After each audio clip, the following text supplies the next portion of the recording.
I'm going to introduce our guest speaker today. It's Susan Burrell. Many of you know Susan. She's been attending this church off and on for years, but you may not know that Susan is a feisty Scorpio, born with the red hair to back it up. She's navigated her life by learning how to listen within to that divine urge that keeps pointing her in the direction of her life's purpose, even when she can't see the road. Many of us have been there ourselves, haven't we? She is an intuitive healer and spiritual guide in the crossroads of life. With a master's degree in consciousness, Susan has been counseling and supporting people in transforming from the inside out for over 25 years. Her methods are proven because she has lived this journey to empowerment. She has a thought-provoking podcast called Chats with Susan Burrell. She is also a contributor to Sybil magazine for the spirit and soul of women. Susan is the author of Live Your Empowered Life, a 30-day journey. Susan is my friend. She is our friend, and today is her birthday.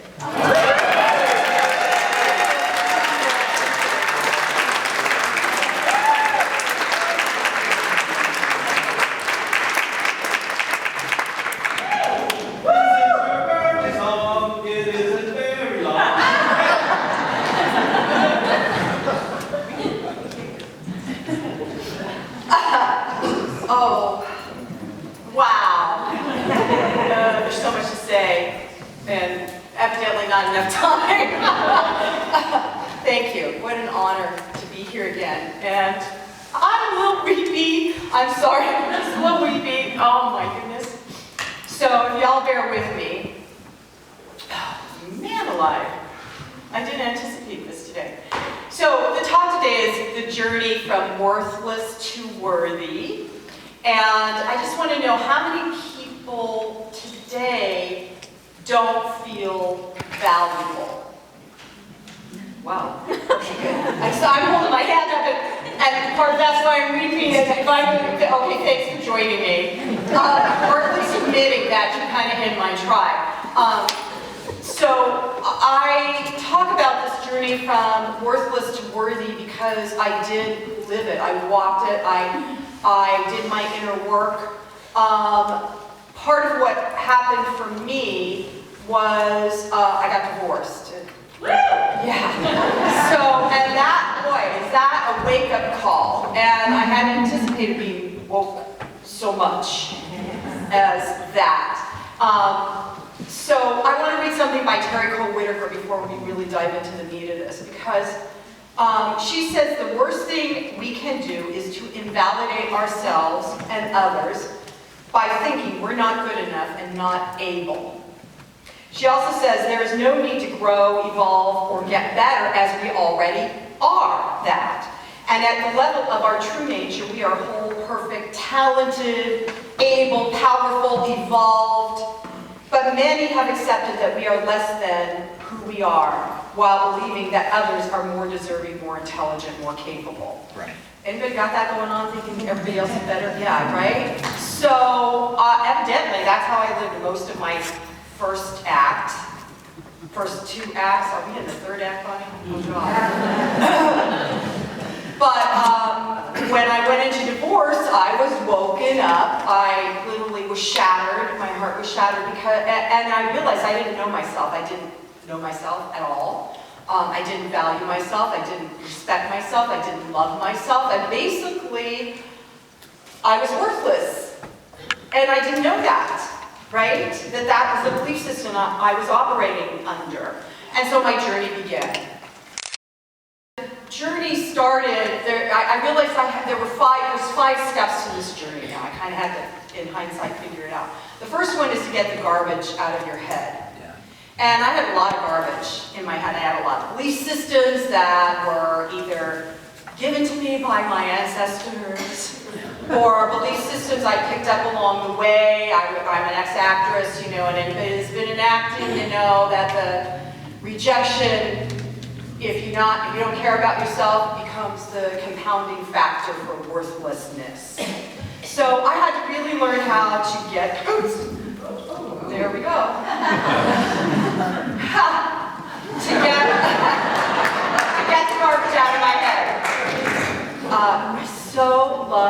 walking in heels, and I know I'm friggin' 60, and I'm still gonna walk in heels, even if they fall through the cracks. So one of the things I wanted to share with you from my book, Live an Empowered Journey, a 30-day journey book, is I realized when I woke up that when I knew I didn't love myself and all the pieces were laying on the ground, I had a choice. And the first thing I had to do was learn how to trust myself, because in the realization that I didn't know myself, I didn't love myself, I didn't respect myself, then how could I trust myself to make good decisions? So in the first section, the book is written as a daily exercise. It's a workbook. So, journey to rebuilding trust within yourself. Okay, so let's face it, life's a journey, right? When you have lived long enough, the bumps and grinds wear you down and can even be painful. We begin to doubt ourselves based on past mistakes or other people's critical judgment. It becomes harder and harder to trust the choices we make. Harder to trust we are doing the right thing, are in the right place, and in the right relationship with people who love us no matter what. So part of getting the garbage out of my head was not just looking at my belief systems that I was evidently owning, but also beginning to at least listen to the people around me who saw me for me when I couldn't see me for me, and trusting those people that loved me, right? Not the people that were critical, but the people that loved me, and that perhaps there was maybe something true about that maybe there was something really kind of innately wonderful about me that I didn't know. And so then the journey became also about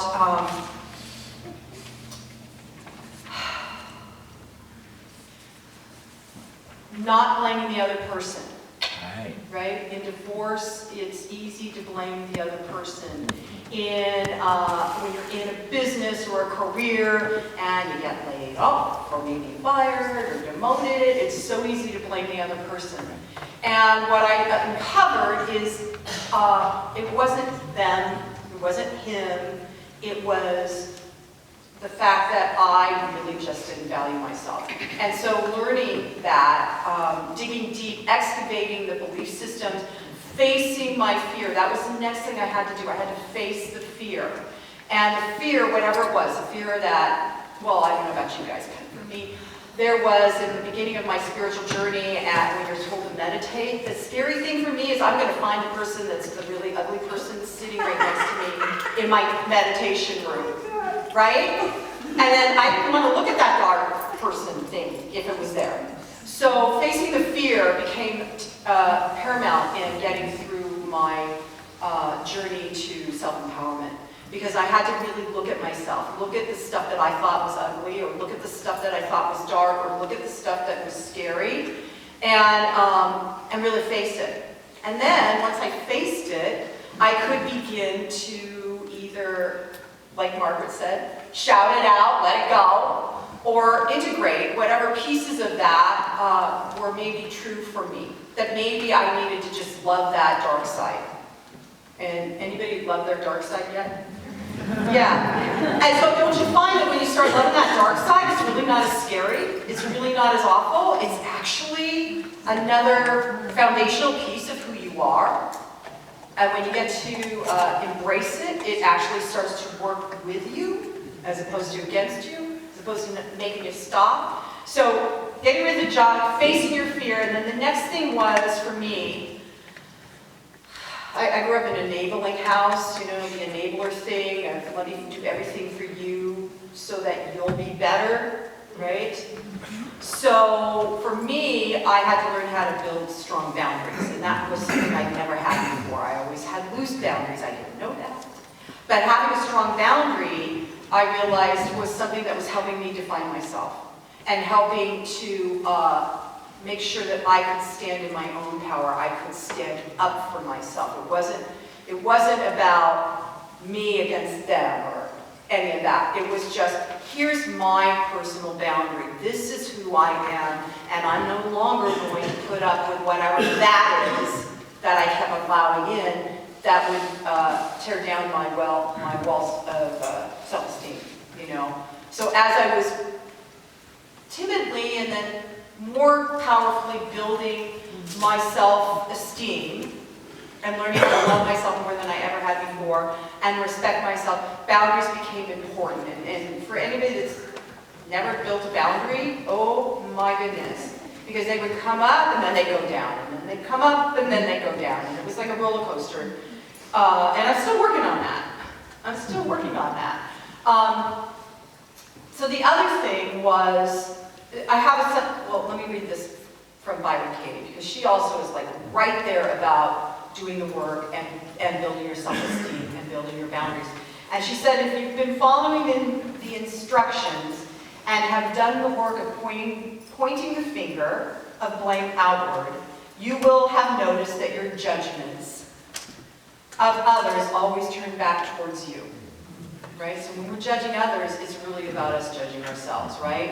And we talk about that a lot in places like this, you know, that if I'm judging, it's really hard for me to let go of that judgment sometimes about other people.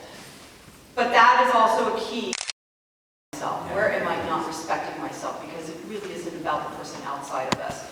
And so my journey to empowerment became about building not just my self-esteem and self-love and self-respect, but really grounding myself in my truth, my personal truth. And we all have a truth of who we are. It varies because we're all unique emanations of the one. But then there's also the commonality, which was spoken about earlier today. So I'm going to read another thing out of my book, The 30-Day Journey. This is called Journey to Your Soul's Worth, because I realized in part of valuing myself, I had to really surrender into my divine essence, my soul. And so I asked myself, how deep do you want to go? And that's the question I ask everybody that does this work, Living Empowered Life, a 30-Day Journey. How deep do you want to go? And now is the time to uncover your value. The richness you have always been, yet somehow kept avoiding or covering up. Our soul's worth is so amazing that we often feel the light within us is too bright and it will blind others or scare them. So we hide in a pool of self-debasing and devaluing. What are you really worth? And that was the question I had to ask myself. What am I really worth on this journey from worthless to worthy? And what I came up with is I had to also increase my commitment to my spiritual practice and to do that energy work. I call my spiritual practice energy work, because really if I sit in that energy, that is the absolute divine spirit within me. It basically helps to cleanse, purify, take it all away when I can be present with that. And at least guides me or points me in the direction I'm supposed to go. So that energy work of just allowing myself to be a conduit for spirit, for the truth of who I am, and allows me still to be able to stand in my power, to be able to love myself even when I'm falling through the cracks, even when I'm feeling a little wonky on any given day, which happens to everybody, right? The journey from worthless to worthy is, in my experience, and it doesn't have to be true for everybody, but in my experience, it's an ongoing journey because we're alive, right? Because we're living. And so, the final thing that I learned that I invite you all to do when you buy the book, Living Empowered Life, a 30-Day Journey. And we have it in the sanctuary. But the thing is, in the book, I learned I had to create my own divine plan, right? Instead of listening to other people and what they thought I should do, parents, employers, my ex-husband, I really wanted to listen to myself, to my divine guidance, that inner GPS. And so I created a divine plan for the next 10 years.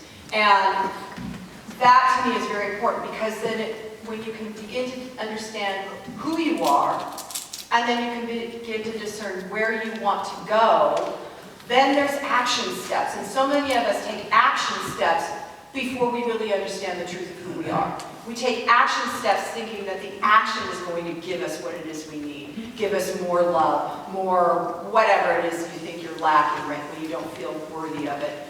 But the truth is, doing that inner spiritual work and then uncovering what your unique divine plan is the thing that at least keeps me grounded in who I am, where I'm going, and why. So that's what living an empowered life at least has become for me. And it definitely is a journey. It's a journey from worthless to worthy. It's a journey into deeper self-love and self-respect. And certainly in my journey, it's opened me up to greater happiness, greater freedom, greater joy. I am doing things that 10 years ago today, if you told me I'd be doing these things, there's no way. So I invite you all to begin to excavate and ask the inner question of who am I now in this time frame. It doesn't matter how old you are. That question is always a vital question. Who am I now and where do I want to go? So that's part of my experience of the journey from worthless to worthy. Thank you so much for allowing me into your hearts this morning. It's a gift. It's a birthday gift to me. So, Happy birthday. Thank you.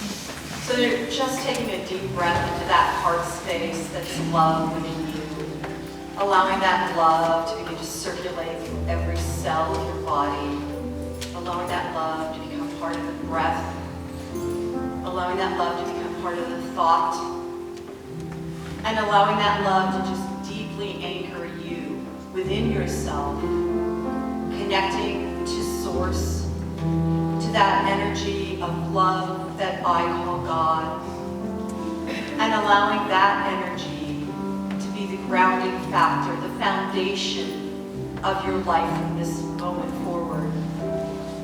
A foundation of love, of self-respect, of gratitude, and freedom. Allowing yourself to become even more of who you were meant to be. Allowing yourself to be that love in any moment and every moment. And knowing that this love that you are is connected to each and every individual in this room, in this county, on the planet. Because there is only one source, one divine givingness, one love. And that is the truth of all. And knowing that no matter what feelings may float through, no matter what belief systems might need to come up for healing or integration or release, I absolutely know for each and every one of us that the infinite presence of Source has our backs and our fronts and all of it. So knowing absolutely that this is true, knowing absolutely that this word does have power and it is already done on the unseen side of life, I simply, with humility and gratitude, release my word into that law of love, saying thank you God, thank you Spirit, and I simply let it be. And together we say,